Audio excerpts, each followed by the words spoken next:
देखना रिकॉर्डिंग शुरू हो गई। मेरे बेटा अगली क्वांटिटी जो हमारी बहुत इंपॉर्टेंट क्वांटिटी है वो है विस्कोसिटी, कोएफिशिएंट ऑफ विस्कोसिटी। पहले ये बताइए बेटा, कल जो मैंने आपको थर्मल कंडक्टिविटी वाला बताया था वो समझ में आ गया? Q अपॉन T किसके प्रोपोर्शनल था? एरिया।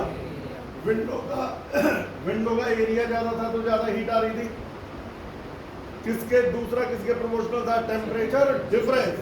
जितना ज्यादा बाहर और अंदर में टेम्परेचर में डिफरेंस था उतनी ज्यादा हीट अंदर आ रही थी। और इनवर्सली प्रोपोर्शनल था थिकनेस के इनवर्सली प्रोपोर्शनल था। ज्यादा थिक ग्लास में कम हीट आ रही थी। अब बात करते हैं रिवर के फ्लो की। जब किसी रिवर में वाटर का फ्लो होता है, तुम देखते हो बेटा कभी नदी के किनारे खड़े होकर के देखना चैन से कितना तेज बहाव होता है। तो फिर फिश वहां कैसे रुकी रहती है? सोचने की बात है। मान लो कई लोग कहते हैं हस्तिनापुर की तरफ ये वाली मछलियां पाई जाती है, तो भाई साहब वो हर समय उल्टा तैरती रहती है क्या जो हस्तिनापुर में ही है? नहीं तो उन्हें होना चाहिए कि आज हस्तिनापुर, कल को पता चला यहाँ गढ़ पहुंच गई, अगले दिन पता चला कि वो कानपुर और अगले दिन समुद्र में जाके भर गई। वो नहीं होता। उसका रीजन साइंस में छुपा हुआ है, जिसकी बात करेंगे कोएफिशिएंट ऑफ विस्कोसिटी। जब किसी लिक्विड का फ्लो होता है, चाहे वो रिवर हो या कुछ भी हो, तो सबसे नीचे वाली लेयर ऑलमोस्ट रेस्ट पर रहती है। पानी में जैसे जैसे गहराई में जाओगे कुछ ऊपर वाली लेयर है, उससे नीचे की लेयर, उससे नीचे की लेयर, उससे ऊपर वाली लेयर थोड़ी स्मॉल स्पीड से चलती है, कारण सबका बताया जाएगा। उससे ऊपर वाली लेयर थोड़ा फास्ट चलती है और उससे ऊपर वाली लेयर बहुत फास्ट चलती है। तो जैसे जैसे हम गहराई में जाते हैं पानी स्लो होने लगता है और लोएस्ट लेवल पर जाके लगभग रुका रहता है पानी। ऐसा क्यों है मैं तुम्हें इसी वर्ड में बताऊं। वैसे तो प्रॉपर्टीज ऑफ मैटर एक पूरा चैप्टर है जिसका एक हिस्सा है फ्लूइड, लेकिन मैं उतना डिटेल में नहीं, लेकिन आप तुम्हारे काम भर की क्यूरियोसिटी खत्म करने लायक बता दूंगा। एक बात बताओ, मैं दौड़ रहा हूं पूरी स्पीड से, मेरी स्पीड है सपोज करो 20 मीटर पर सेकेंड। मेरे सिर पर 50 किलो का कट्टा रख दिया तो सेम स्पीड निकलेगी, थोड़ी बढ़ जाएगी या कम हो जाएगी? मैंने 50 किलो का और रख दिया, एक और 50 किलो रख दिया, तो मतलब स्पीड बढ़ती जा रही है कम होती जा रही है? जब किसी के ऊपर वेट बढ़ाते जाते हैं तो उसका मूवमेंट मुश्किल हो जाता है और उसके कारण स्पीड डाउन होने लगती है। तो सबसे नीचे वाली लेयर इन सभी लेयर्स के नीचे दबी हुई है, इसलिए उसको मॉलिक्यूल्स को मूव करना बहुत अधिक मुश्किल हो जाता है और वो लगभग रेस्ट पर रहती है। मैं ये तो नहीं कह रहा कि 100% रेस्ट पर, लेकिन नेग्लिजिबल वेलोसिटी होती है, ऑलमोस्ट रुका हुआ पानी है। इससे ऊपर वाली लेयर थोड़ा कम गहराई में है, कम दबी हुई है, उसके ऊपर सिर्फ इन 2 लेयर का प्रेशर है। मैंने तो 2-4 लेयर बनाई है बेटा, ये लाखों लेयर्स होती है, तो कम दबाव के कारण थोड़ा फास्ट चलती है। इससे ऊपर वाली लेयर और कम दबाव में है तो थोड़ा और फास्ट चलती है, और सबसे ऊपर वाली लेयर के ऊपर तो कोई प्रेशर ही नहीं है लिक्विड का, वो फास्टेस्ट चलती है। जिसको समझ में आ गया आप बेटा, क्वेश्चन पुट अप करने की बेटा आपको आजादी है। आपको नहीं समझ में आया बेटा? आगे हाथ नहीं उठाया था ना, रजिस्टर कर। तो मेरे लाल, मेरे बेटा, ये चीज तो आपने पकड़ ली कि नीचे वाली लेयर फ्लो होती है। अच्छा, फिश वगैरह का यही होता है। जो फिश रहती हैं कभी कभार घूमने के लिए, जैसे आप आबुलेन जाते हो तो वो बाहर आती है, नहीं तो ज्यादातर फिश वगैरह यहाँ सर्वाइव करती है, यहीं पर वो अपने नेस्ट वगैरह बनाती है या जो भी XYZ जहाँ भी रहती है, और वहीं पे थोड़ा आई घूम फिर के फिर वापस वहीं चली गई। इसी तरह से जो स्विमर्स होते हैं, मतलब नदी पार करने वाले, वो नदी के सरफेस पर तैर के पार करना पसंद नहीं करते। जो प्रोफेशनल होते हैं वो डुबकी मार के गहराई में चले जाते हैं और फिर वहां से पार करके और बाहर निकल आते हैं। कारण बेटा वहां पर वाटर का फ्लो स्लो होता है। यहीं से शुरू होती है टर्म विस्कोसिटी। लिक्विड की नीचे वाली लेयर है स्लो, लिक्विड की ऊपर वाली लेयर है फास्ट। यदि नीचे वाली लेयर है स्लो, ऊपर वाली लेयर है फास्ट, तो वो आपस में रगड़ेंगी। तुम बताओ मेरे दो हाथ एक ही स्पीड में चले तो क्या कोई फ्रिक्शन होगा, क्या कोई रबिंग होगी? नहीं। लेकिन यदि नीचे वाला हैंड स्लो चले, अच्छा वो आ गई है शीट, अभी दे दूंगा, नीचे रखी हुई है, जिसको नहीं मिली और किसको नहीं मिली बेटा? रखी हुई है, ले आया था कल शाम में, लेकर के रख ली थी।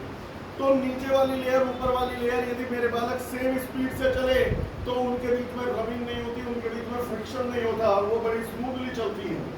लेकिन यदि नीचे वाली स्लो ऊपर वाली फास्ट चली तो ये रगड़ेंगी, जिससे फ्रिक्शन पैदा होगा। इसी लिक्विड फ्रिक्शन को कहते हैं विस्कस फोर्स।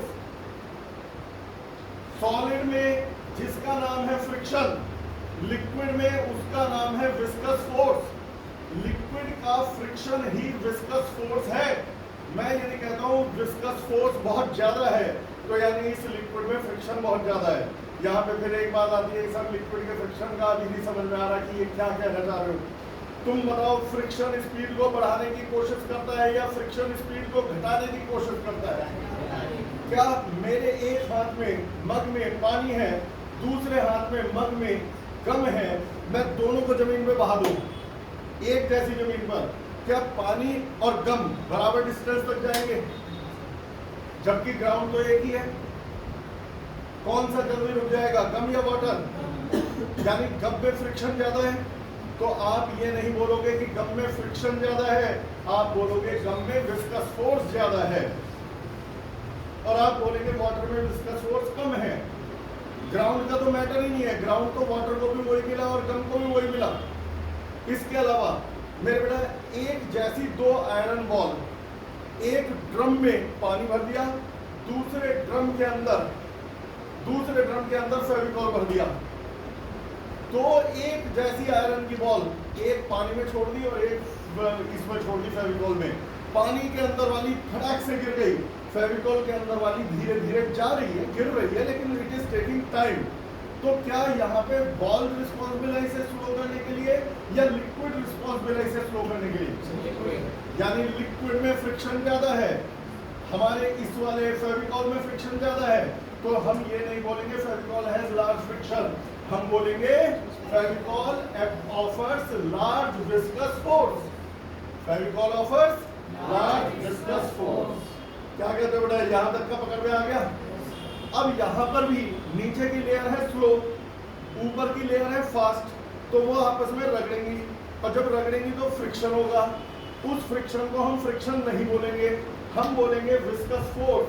तो ये विस्कस फोर्स जिसे हम बोलेंगे,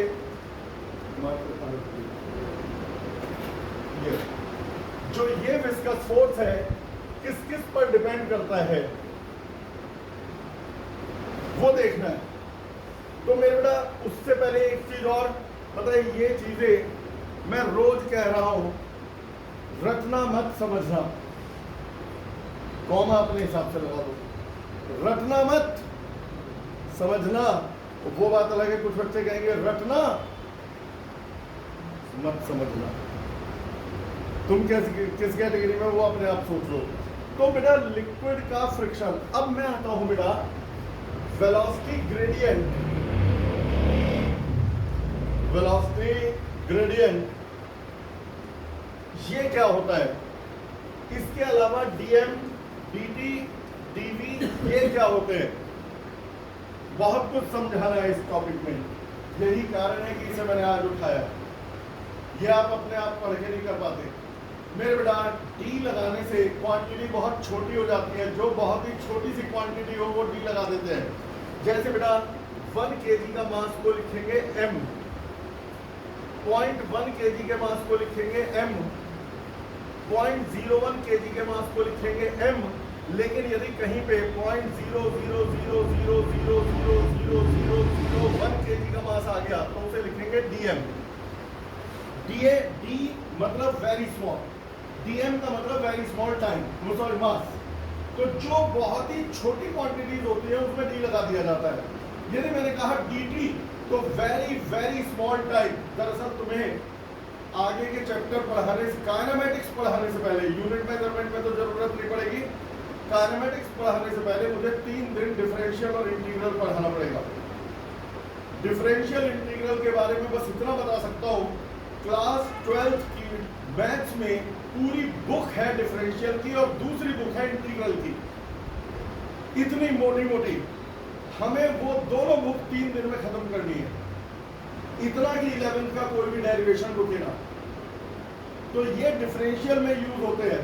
तो मैं यदि कहूँ t इज टाइम, तो dt is very small time, l is length, तो dl is m is mass, dm is dm ने सुन लिया मारेगा बहुत, dm इज वेरी स्मॉल, कुछ भी नहीं हमारे सामने। तो dm is very small mass. अब वेलोसिटी ग्रेडियंट कहते हैं बेटा dv अपॉन dx को। जमीन से x ऊंचाई पर वेलोसिटी है v, जैसे जैसे ऊपर जा रहे हैं वेलोसिटी बढ़ रही है, तो जमीन से x ऊंचाई पर, हाइट पर वेलोसिटी है v।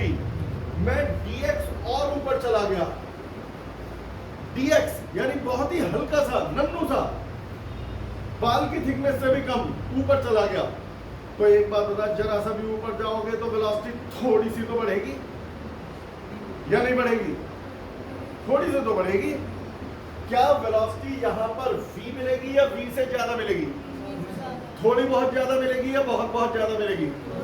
तो v प्लस dv, dx ऊपर बढ़ने से dv वेलोसिटी बढ़ गई। यदि dx ऊपर बढ़ने से dv वेलोसिटी बढ़ जाए तो dv अपॉन dx कहलाता है वेलोसिटी ग्रेडियंट। वेलोसिटी ग्रेडियंट के बारे में 2 लाइन जानना बहुत जरूरी है। 1 मीटर ऊपर जाने से, भाई हम जानते हैं नदी में ऊपर जाएंगे तो वेलोसिटी बढ़ेगी।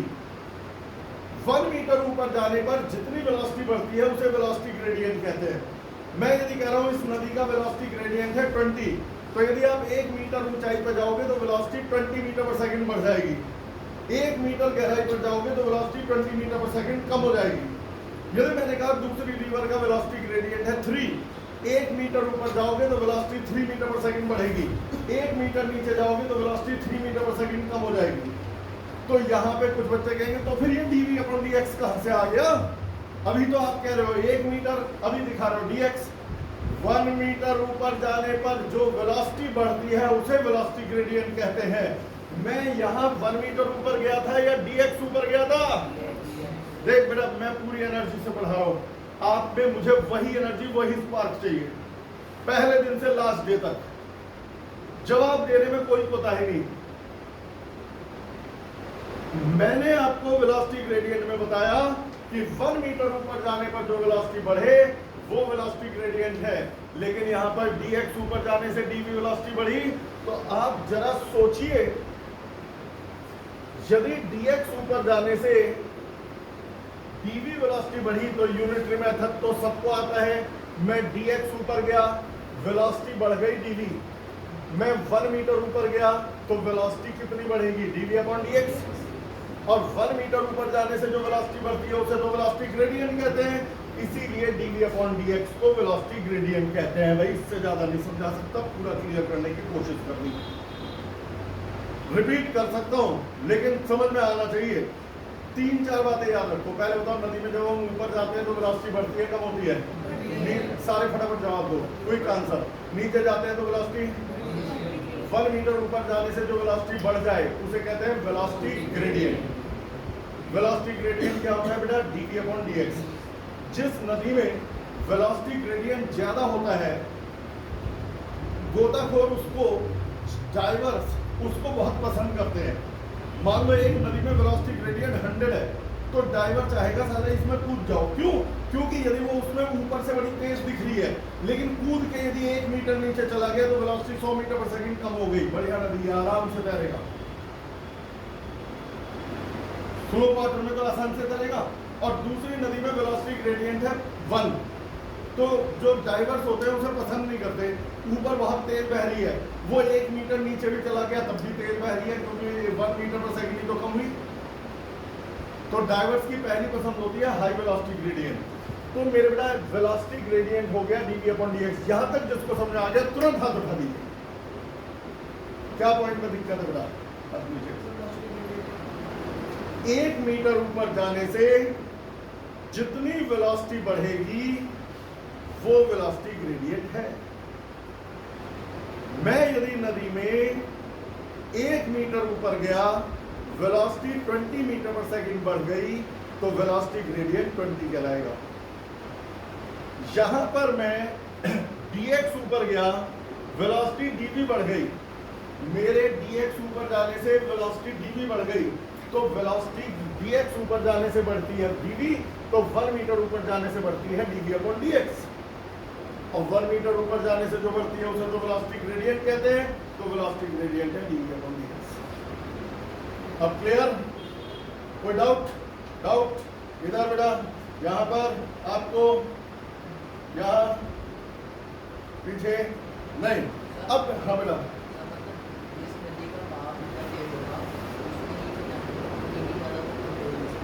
नहीं वो डिपेंड करेगा रिवर के वाटर के टाइप पर। देख बेटा, नदियों का पानी भी अलग अलग तरीके का होता है। किसी कोई नदी ऐसे पहाड़ से आ रही है, वहाँ रेत ज्यादा है, कोई ऐसे पहाड़ से आ रही है बिल्कुल साफ पानी है, तो उनकी विस्कोसिटी में अंतर होता है। कोई गाढ़ा पानी है, कोई हल्का पानी है। तुमने देखा हो, मान लो इलाहाबाद में संगम पे चले जाओ, एक तरफ बिल्कुल पीला पानी है, एक तरफ सफेद पानी है, दोनों की प्रॉपर्टीज में अंतर है। तो वो वेलोसिटी ग्रेडियंट कितना होगा वो डिपेंड करेगा वाटर के टाइप पर। अच्छा, अब इसका डायमेंशनल फॉर्मूला, वेलोसिटी ग्रेडियंट का डायमेंशनल फॉर्मूला, भाई कोशिश करो तो आप समझा सकते हो। वेलोसिटी ग्रेडियंट का फॉर्मूला है dv/dx। dv का जिसने बता दिया मान जाऊंगा। पहले बता dv क्या है? वेलोसिटी या वेरी स्मॉल वेलोसिटी? भाई साहब वेरी स्मॉल सही है तो वेलोसिटी ना, वेलोसिटी वाला लिखो। समझ गए ना जो मैं कह रहा था? LT-1 और dx क्या है मेरे बेटा? सॉरी, dx क्या है? हाइट। भाई dx ऊपर जाने से वेलोसिटी बढ़ी थी, तो dx एक स्मॉल हाइट है, और यदि dx स्मॉल हाइट है तो it is a kind of length, it is a kind of, और यदि ये लेंथ का एक टाइप है तो अपॉन l, और इस तरह से वेलोसिटी ग्रेडियंट आ जाता है t-1। नहीं समझ में आ गया? नहीं आया? अब आते हैं इसी टॉपिक से जुड़ा हुआ है आगे का विस्कस फोर्स। मेरे बेटा हमारे साइंटिस्ट ने देखा विस्कस फोर्स दो चीजों पे डिपेंड करता है। भाई मेरे को इतना तो पक्का पता है, नदी के नीचे की लेयर फ्लो है, नदी के ऊपर की लेयर फास्ट है, तो उनमें रबिंग होगी तो फ्रिक्शन होगा। उस फ्रिक्शन को हम फ्रिक्शन ना कह के विस्कस फोर्स बोलेंगे। और यदि बेटा विस्कस फोर्स बोलेंगे तो विस्कस फोर्स डिपेंड किस पर करता है? तो दो चीजों पर। हमारे साइंटिस्ट ने रिसर्च करके पता लगाया कि विस्कस फोर्स एक तो एरिया ऑफ लेयर पर और वेलोसिटी ग्रेडियंट पर डिपेंड करता है। यानी बेटा लेयर का एरिया जितना ज्यादा होता है तो विस्कस फोर्स बहुत ज्यादा होता है। ये सब रिसर्च का फील्ड है, साइंटिस्ट ने बैठकर रिसर्च कर ये पता लगाया किस पर डिपेंड करते हैं। और वेलोसिटी ग्रेडियंट पर डिपेंड करता है, वेलोसिटी ग्रेडियंट जितना ज्यादा है विस्कस फोर्स उतना ज्यादा है। किस किस पर डिपेंड करता है बेटा viscous force? Area of layer और वेलोसिटी ग्रेडियंट। अब मेरे बालक इन दोनों को जोड़ दीजिए, F proportional to AdV/dx। Proportionality का साइन हटा के इक्वल लगा दीजिए तो एक कांस्टेंट आएगा, वही कांस्टेंट है ईटा, जिसका नाम है coefficient of viscosity. Coefficient of viscosity eta AdV/dx। ये फॉर्मूला हमारा विस्कस फोर्स का फॉर्मूला है जो आगे भी काम आएगा। इस पे न्यूमेरिकल्स भी आएंगे, लेकिन इस चैप्टर में नहीं, second last chapter properties of matter में। कुछ बुक्स में यहाँ माइनस साइन लगाया गया है, उनसे पूछा माइनस क्यों? क्योंकि ये फ्रिक्शन है, ये रोकता है चीजों को, जो रोकता है तो माइनस लगा दिया। तो बेटा कुछ स्कूल वाले कहेंगे माइनस लगा दो क्योंकि ये अपोजिंग फोर्स है, कुछ कहेंगे माइनस मत लगाओ मैग्नीट्यूड निकाल लेंगे। तो बेटा जो स्कूल में कहें वो कर देना, उससे कोई भी फर्क नहीं पड़ता, क्योंकि डायमेंशनल फॉर्मूला तो एक ही आएगा, माइनस से कोई फर्क नहीं पड़ता, तो हम नहीं लगाएंगे। अब ईटा का फॉर्मूला, ईटा का फॉर्मूला हो गया F upon A dV by dx, F upon A dV by dx। तो ईटा का डायमेंशनल फॉर्मूला, जल्दीबाजी नहीं, केयरफुली, फोर्स का यदि याद हो तो mlt माइनस 2, एरिया का L स्क्वायर, फिर dV अपॉन dx का t माइनस 1, तो dV अपॉन dx का हो गया t माइनस 1। तो बेटा ये बनेगा ml माइनस 1 t माइनस 1। करके देख लेना, l की पावर 1 और नीचे l की पावर 2, तो ऊपर जाके माइनस 1, नीचे t की पावर माइनस 1 जब ऊपर आएगी तो प्लस 1 बन जाएगी, तो t माइनस 2 प्लस 1 ये आ गया। तो इसे याद कर लेना, विस्कोसिटी का फॉर्मूला बहुत ज्यादा यूज किए जाने वाले डायमेंशनल फॉर्मूलों में से एक है, कोएफिशिएंट ऑफ विस्कोसिटी। अब लास्ट डायमेंशनल फॉर्मूले जो हमें क्लास में करने ही करने हैं, डायमेंशनल फॉर्मूलों की कैटेगरी में इस वाले को तो एंड समझो, रिवाइज कर लेना मेरे बेटा। अगला हमारा है स्ट्रेस, स्ट्रेन और इलास्टिसिटी। मेरे बेटा ये स्ट्रेस क्या है, स्ट्रेन क्या है और इलास्टिसिटी क्या है? Elastic bodies are those which try to regain their shape when deforming force is removed। देखो बेटा, कुछ चीजें ऐसी होती हैं, जैसे इलास्टिक है, रबर बैंड है, मैंने उसे खींचा, शेप बिगाड़ दी, तो मेरा फोर्स कहलाता है डिफॉर्मिंग फोर्स। जैसे ही मैंने उसे छोड़ा, वो वापस अपनी शेप में आ गया, तो वापस मैं ले गया या वापस वो अपने आप आ गया? अपने आप आ गया। तो जो अपने आप वापस लाया फोर्स वो रिफॉर्मिंग फोर्स है। डिफॉर्मिंग जिसने शेप बिगाड़ी, रिफॉर्मिंग जो वापस ले आया। तो जो बॉडीज अपने आप अपनी शेप को वापस पाने की कोशिश करती हैं वो कहलाती हैं elastic bodies. Rubber band elastic है, रबर बैंड को खींचो, छोड़ दे वापस। क्या स्टील इलास्टिक है? तुम्हारा मन क्या कहता है, यस या नो? जबरदस्त इलास्टिक है। स्टील का ब्लेड लो, थोड़ा नीचे मोड़ के छोड़ना, खड़ाक से सीधा। कभी करके नहीं देखा? ब्लेड लो, देखा है नॉर्मल ब्लेड सीधा, जिससे मर्डर फर्डर करते हैं, सीधे वाला ब्लेड, उसे हल्का सा मोड़ना, छोड़ूंगा तो मुड़ा रह जाएगा या दोबारा स्ट्रेट हो जाएगा? इलास्टिक है, ये भी इलास्टिक है रबर इसमें। तो मेरा यहीं पे मैं बात कर रहा हूं, इलास्टिक बॉडीज कौन सी होती है? तो जवाब है इलास्टिक बॉडीज वो होती है जो दोबारा अपनी शेप में आने की कोशिश करती है।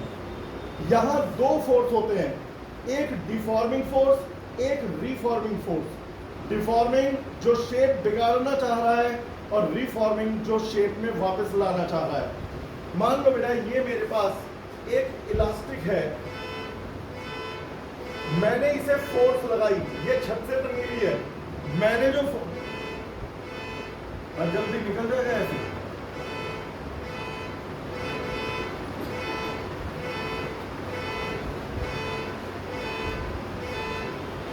बहुत गुस्सा आता है ऐसे लोगों पे। तो मेरे बेटा ये जो मेरा फोर्स है, ये शेप बिगाड़ना चाह रहा है या शेप में लाना चाह रहा है? मैं देख जवाब ना, तुम लोग बताओ, सारी बातें अच्छी हैं लेकिन रिप्लाई करने में कंजूसी करते हो कि यार बाकी सब कर देंगे। पहले यूं देखते हो, यूं बोल दे, यूं बोल दे, जब मजबूरी हो जाती है तो खुद बोलते हो। सारे बोलो आगे आगे बढ़ के। तो मेरा फोर्स इस बॉडी की शेप को डिस्टर्ब करना चाह रहा है या शेप में बनाए रखना चाह रहा है?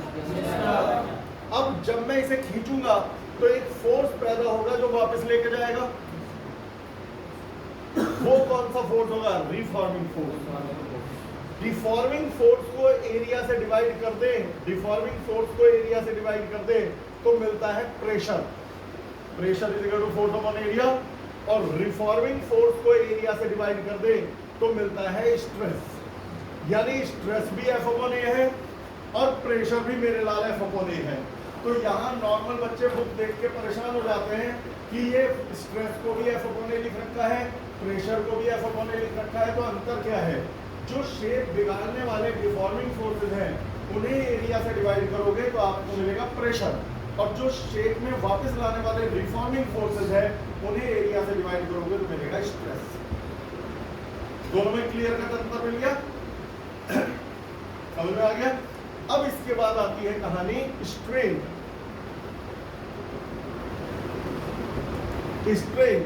स्ट्रेन होता है change in quantity upon original quantity. जैसे एक वायर की लेंथ है L, मैंने उसे खींच दिया और लेंथ बढ़ गई डेल्टा L। वायर की ओरिजिनल लेंथ थी L, मैंने फोर्स लगा करके उसको खींच दिया और जब मैंने फोर्स लगा करके उसको खींचा लेंथ बढ़ गई डेल्टा L। यहां क्वांटिटी कौन सी है L, चेंज इन क्वांटिटी कौन सी है डेल्टा L। तो delta Q upon Q for quantity की जगह लिखेंगे डेल्टा L अपॉन L। ये स्ट्रेन है। एक बॉडी का एरिया है A, मैंने उस पर फोर्स लगाया चारों तरफ से और एरिया में चेंज ला दिया, बदल गया एरिया। जो एरिया में चेंज आ गया वो है डेल्टा A। तो क्वांटिटी है A, चेंज इन क्वांटिटी है डेल्टा A, तो change in quantity upon quantity होगी डेल्टा A अपॉन A। ये भी स्ट्रेन है। एक बॉल का वॉल्यूम है V, मैंने उसे चारों तरफ से फोर्स लगाया बेटा, चारों तरफ से फोर्स लगा करके मैंने बॉल के वॉल्यूम को रिड्यूस कर दिया डेल्टा V। तो यहां क्वांटिटी है V, चेंज इन वॉल्यूम में चेंज इन क्वांटिटी है डेल्टा V, तो डेल्टा V अपॉन V है स्ट्रेन। 100 बात की एक बात, स्ट्रेन कोई भी चेंज होने पर बनता है। यदि बेटा लेंथ में चेंज होगा तो फिर भी स्ट्रेन है delta L upon L, area में चेंज होगा तो स्ट्रेन है delta A upon A, volume में चेंज होगा तो स्ट्रेन है डेल्टा V अपॉन V। बस लेंथ में चेंज होगा तो इसे बोलते हैं longitudinal strain. Longitudinal strain, area में चेंज होगा तो एरियल स्ट्रेन, वॉल्यूम में चेंज होगा तो वॉल्यूमेट्रिक स्ट्रेन। मैं कहूँ बेटा लॉन्गिट्यूडनल स्ट्रेन का फॉर्मूला सुना ना, तो आप कहोगे delta L upon L। Areal strain का फॉर्मूला सुना ना, delta A upon A। Volumetric strain का फॉर्मूला सुना ना, डेल्टा V अपॉन V। यानी ये तो बड़े आसान सी चीज है, चेंज इन क्वांटिटी। अच्छा, जिस क्वांटिटी की शेप में चेंज ना हो वहां स्ट्रेन 0 है। मैं ये नहीं कह रहा हूं दीवार में स्ट्रेन आ रहा है, यानी दीवार में कुछ चेंज आ रहा है, या तो दबाव से इसकी लेंथ बदल गई है, या किसी कारण से एरिया बदल गया है, वॉल्यूम बदल गया है, शेप बदल गई है, कुछ बदलेगा तो आएगा स्ट्रेन।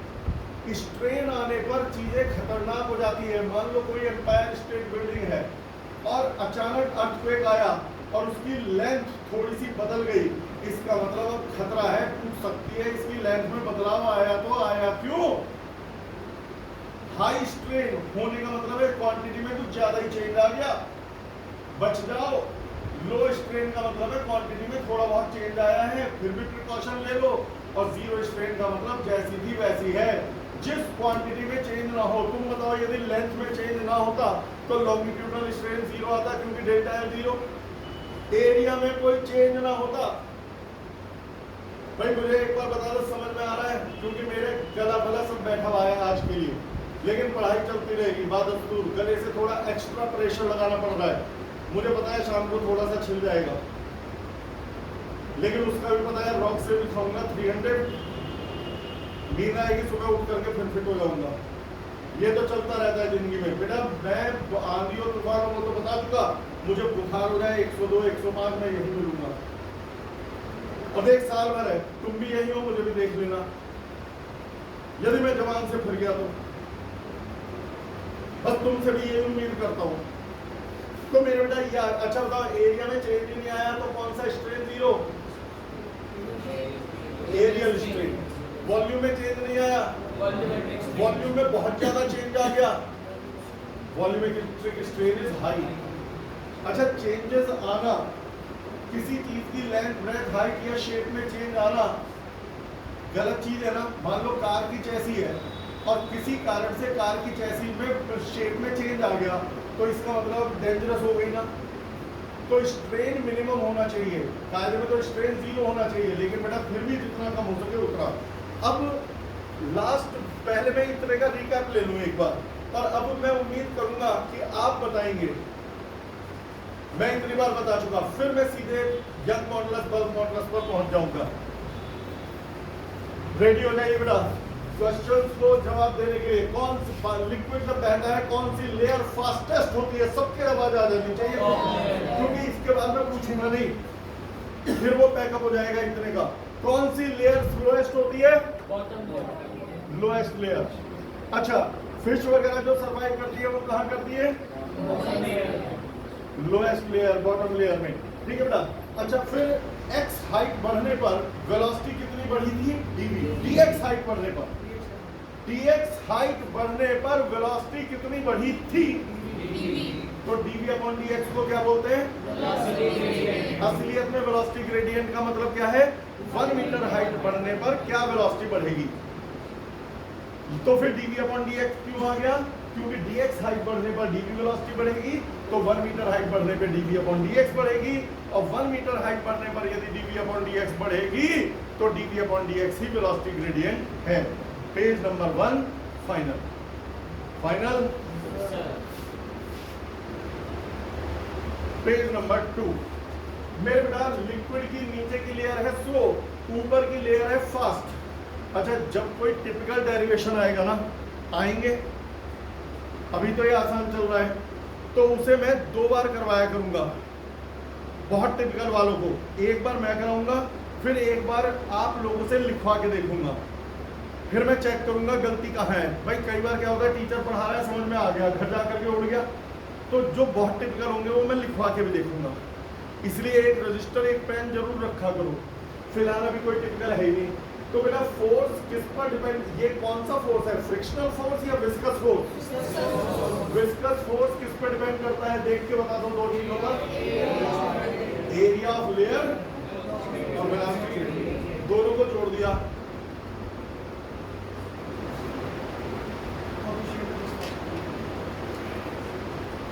दोनों को अटैच कर दिया तो ये फॉर्मूला आ गया।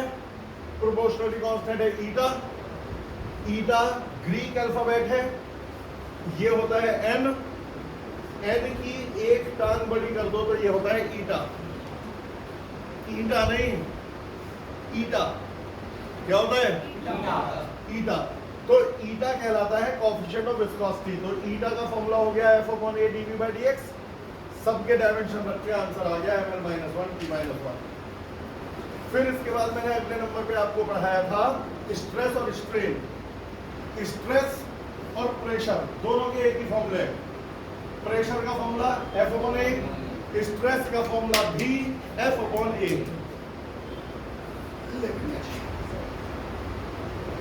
स्ट्रेस का फॉर्मूला भी F अपॉन A, प्रेशर का फॉर्मूला भी F अपॉन A, लेकिन दोनों में अंतर है। प्रेशर होता है डिफॉर्मिंग फोर्स अपॉन एरिया और स्ट्रेस होता है reforming force upon area. Reforming दोबारा शेप में लाने वाला। स्ट्रेस खत्म हुआ, फिर स्ट्रेन। स्ट्रेन और कुछ नहीं, change in quantity upon original quantity.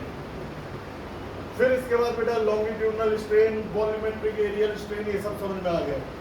अब एक होता है शियर स्ट्रेन, जिसमें ना लेंथ बदलती ना एरिया।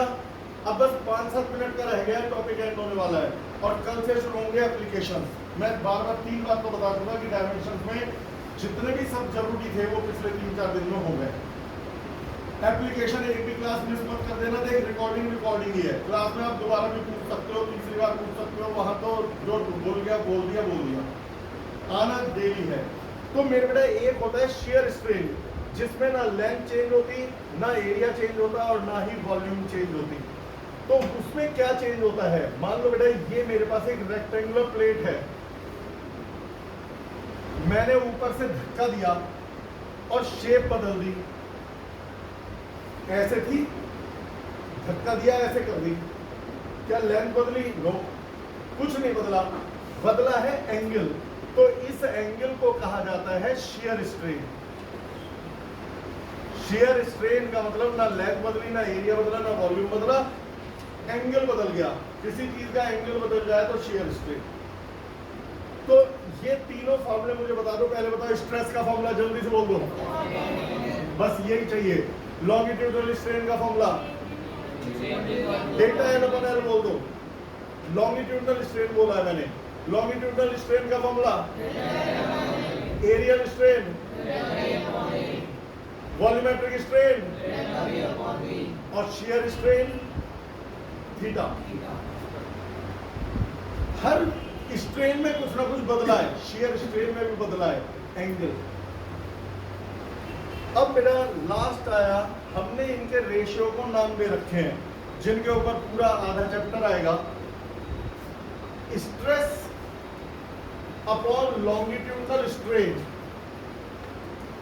को पहले लॉन्गिट्यूडनल बताओ। स्ट्रेस अपॉन स्ट्रेन की स्टडी मतलब इनके रेशियो को कहा जाता है मॉडुलस ऑफ इलास्टिसिटी।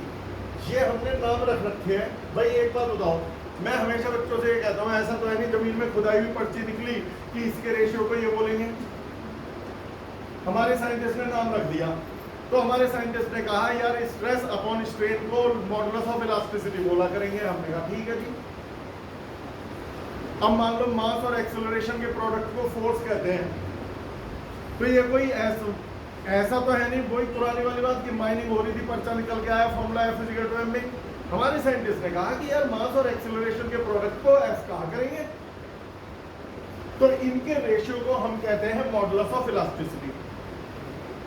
फिर से स्ट्रेस अपॉन स्ट्रेन यदि लॉन्गिट्यूडनल हो जाए तो इसे कहते हैं यंग मॉडुलस। ये याद भी रखना पड़ेगा क्योंकि भाई इनको क्या कहते हैं वो तो समझाने का कोई लॉजिक ही नहीं है। यंग ने स्टडी करी थी, यंग एक साइंटिस्ट थे, उन्होंने इस पे रिसर्च करी। पता है जिस साइंटिस्ट ने जिस फील्ड में रिसर्च करी उसे उसकी यूनिट बना दिया गया। तुम बताओ लॉज ऑफ मोशन किसने दिए? न्यूटन ने। इक्वेशंस ऑफ मोशन किसने दिए? न्यूटन ने। फोर्स के बारे में किसने पता लगाया? न्यूटन ने। तो फोर्स की यूनिट क्या बन गई? वर्क की स्टडी करी जूल ने, काइनेटिक पोटेंशियल एनर्जी की स्टडी करी जूल ने, हीट के बारे में स्टडी किया जूल ने। तो वर्क और हीट और सबकी एनर्जी किसे बना दिया? ये तो मैं 400-600 साल बाद लेट हुआ पैदा, अन्य सबकी यूनिट अमित होती। इतने अमित, उतने अमित, उतने अमित, थोड़ा सा डिले कर दिया ऊपर वाले ने भेजने में। तो मेरे बेटा लॉन्गिट्यूडनल स्ट्रेन की स्टडी करी थी यंग ने, तो यंग मॉडुलस इसमें समझाने का है ही नहीं। स्ट्रेस अपॉन वॉल्यूमेट्रिक स्ट्रेन को कहा जाता है बल्क मॉडुलस। बल्क मॉडुलस सब शीट में प्रिंटेड है, बस मेरे सीक्वेंस से आगे पीछे हो सकता है। फिर इसके बाद stress upon shear strain. Stress upon shear strain कहलाता है मॉडुलस ऑफ रिजिडिटी। ये नाम अलग अलग है, इनको तो देख याद ही करना पड़ेगा। कोई पूछे अमिताभ बच्चन के बेटे का नाम क्या है? अभिषेक बच्चन। कि सर कैसे लॉजिक समझाओ? भाई साहब लॉजिक कुछ नहीं है, नाम रख दिया, कोई लॉजिक नहीं है। तो ये हमारा कंप्लीट हुआ। अब इनके यूजेस। अच्छा यूजेस शुरू करो। पहले ये बताओ कि अब तक डायमेंशनल एनालिसिस, देख ये तो पक्की बात है, मैं बच्चों से कहता हूँ रटो मत बैठ के। तुम्हें फॉर्मूले निकालने आ गए या नहीं आए? कोई भी क्वांटिटी दे दी जाए तो फॉर्मूले निकाल लोगे। अब जैसे प्रेशर का डायमेंशनल फॉर्मूला मैंने बताया नहीं है, लेकिन आपसे पूछूं तो बता सकते हो। प्रेशर क्या होता है? Force upon area. फिर से प्रेशर इज इक्वल टू, जरा मन में खुद डायमेंशनल फॉर्मूला निकाल के देखो, फोर्स का रखो और एरिया का रखो और मुझे बताओ।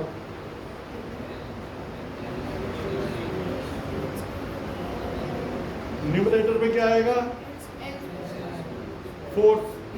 Numerator mLT-2। सैटरडे को टेस्ट होगा बेटा, और अब से हर बार टेस्ट होगा। और देख इसे बड़ी सीरियसली मैं रिकॉर्ड रखता हूँ। कम नंबर आए या ज्यादा, देख सीधी बात है, ये नंबर कोई बोर्ड के एग्जाम के तो है नहीं, अपनी कमियों को ढूंढने गए हैं। कई बार ऐसा होता है ना, हम ओवर कॉन्फिडेंस में नंबर कुछ और बता रहे हैं तो लेवर बढ़ाओ। हाँ तो मैं क्या पूछ रहा था? Force upon area. फोर्स का बोल दो एक बार एक साथ मिल गए, इतनी जोर से, एक बार जोर से बिल्कुल एंड कर यदि पूरी क्लास हिला दी, मतलब दीवारें हिला दी, तो भाई साहब ये लास्ट फॉर्मूला होगा, और नहीं तो फिर मैं शुरू यूजेस लिख ही चुका हूँ। तो बेटा प्रेशर होता है फोर्स अपॉन एरिया, फोर्स का डायमेंशनल फॉर्मूला एरिया का डिवाइड करके क्या आएगा, खत्म। यूजेस आज कराऊं कल करोगे, कल ही कर लेना, नया टॉपिक नया। चलिए ये थी पढ़ाई आज तक, इंतजार कीजिए कल तक, फिर मिलेंगे इसी चैनल पर इसी समय।